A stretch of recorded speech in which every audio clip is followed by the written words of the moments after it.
Sébastien Bourdet, un petit bilan de ces 3 journées test, c'est plutôt positif pour votre team? Oui, c'est positif parce que la voiture roule sans problème, que l'équipe est bien rodée, on a une bonne paire de pilotes avec Christiane et Joao, donc ça se passe très bien. C'est un peu difficile de voir dans le jeu des uns des autres entre les équivalences P, DP, mais globalement ça s'est très bien passé et on a appris pas mal de choses. On a roulé dans des conditions très différentes aussi, il a fait très froid, un peu moins froid, aujourd'hui il fait chaud, c'est important, c'est une bonne répétition.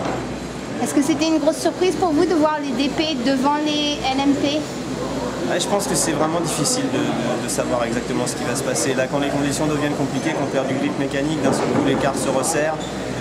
Il n'y a pas que la vitesse pure qui rentre en jeu. Nous, les relais, ça a duré 38 minutes. Pour l'instant, ils sont sur une base de 50 minutes.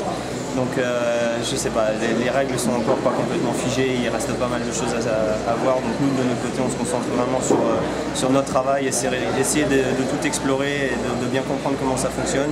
Et puis quand viendra la course, c'est qu'il y aura les mêmes règles pour tout le monde, et ben, on verra qui sera devant. Justement, sur un circuit comme Daytona, où est-ce que le Daytona prototype a l'avantage et où est-ce que le LMP a l'avantage?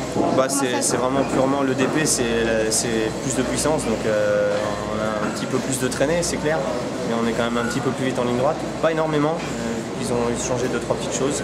Mais nous, essentiellement, c'est l'avantage puissance ligne droite, vitesse de pointe, un petit peu réaccélération, mais pas tant que ça, parce que la voiture est lourde.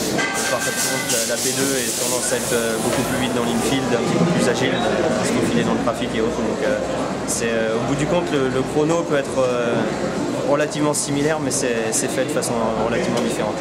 Justement, le trafic, est-ce que c'est un gros problème avec toutes ces voitures? Ouais, c'est vraiment compliqué là. On a vraiment vu un petit peu tout et n'importe quoi, surtout hier de nuit. Il y a vraiment quelques pilotes qui sont complètement perdus, en tout cas pour la première séance de nuit. Donc c'était assez rock'n'roll, il fallait être un petit peu sur ses gardes.